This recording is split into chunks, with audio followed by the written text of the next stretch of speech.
Modern organizations frequently build highly rigorous, mathematically sound strategies. Yet, when it comes time to execute those objectives, the results consistently fall apart.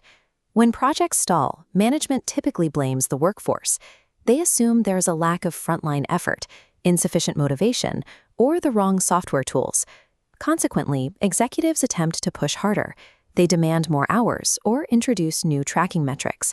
But applying more force to a broken systemic workflow only generates more organizational friction.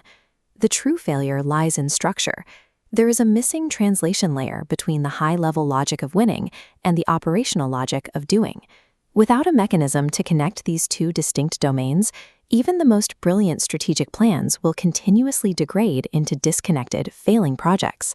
To map and repair this strategy execution gap, Dr. UPS template.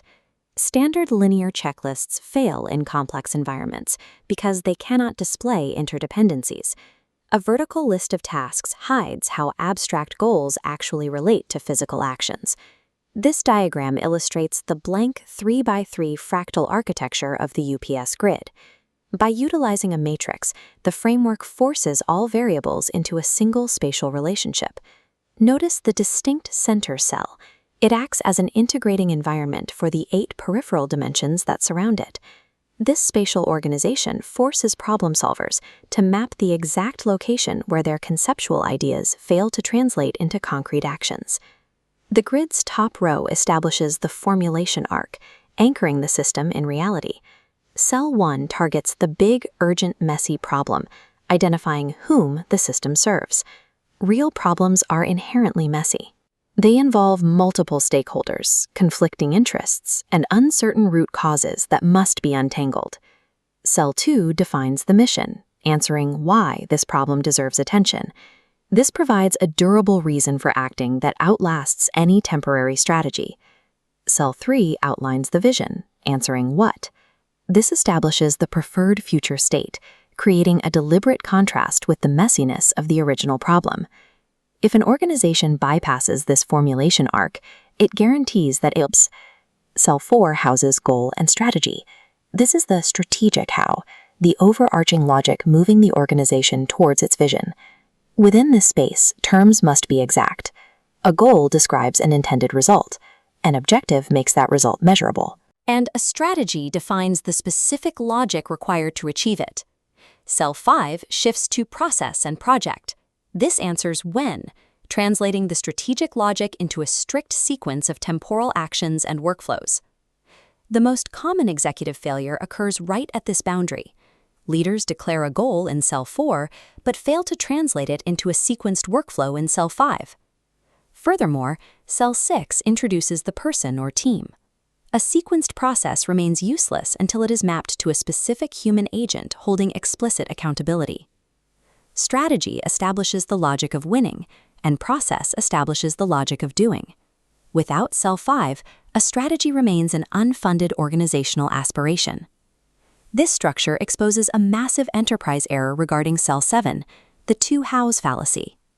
Problem solvers must strictly differentiate between Cell 4, the strategic how, and Cell 7, which dictates the instrumental how, the specific tool, product, or service. Modern enterprises frequently short-circuit the grid. They identify their desired vision in Cell 3 and immediately jump directly across the board to purchase tools in Cell 7.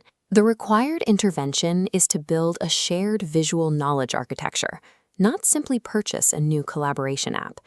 The next step dictates process.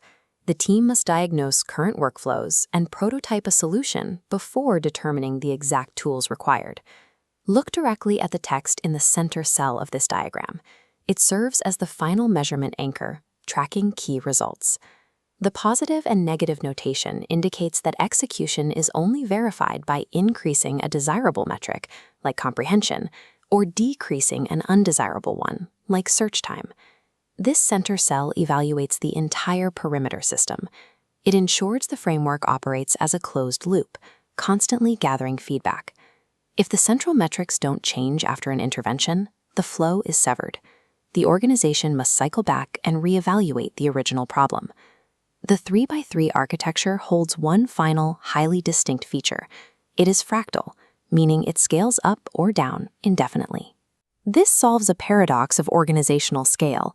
What functions as granular execution at the macro corporate level becomes high-level strategy at the micro-team level. A single process step in Cell 5, such as launch pilot project, can expand recursively into its own distinct, fully populated 3x3 grid. This recursion establishes a precise cognitive rhythm. Problem solvers zoom out to see the contextual whole, avoiding tunnel vision, and zoom in to analyze actionable parts, avoiding vagueness.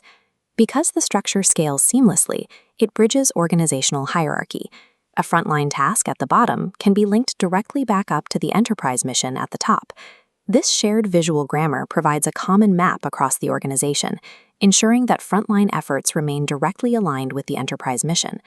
Strategy and execution are not isolated phases of business. They are interconnected nodes operating continuously within a single system. The flow across the grid is strict. Intent must become logic. That logic must become sequence, and that sequence must be assigned to capable agents utilizing specific means.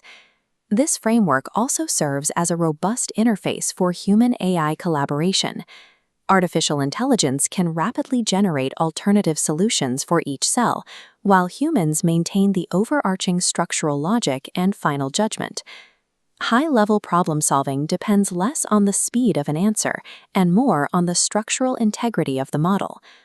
Ultimately, solving the entire problem requires the disciplined construction of a coherent, interconnected representation of a highly complex reality.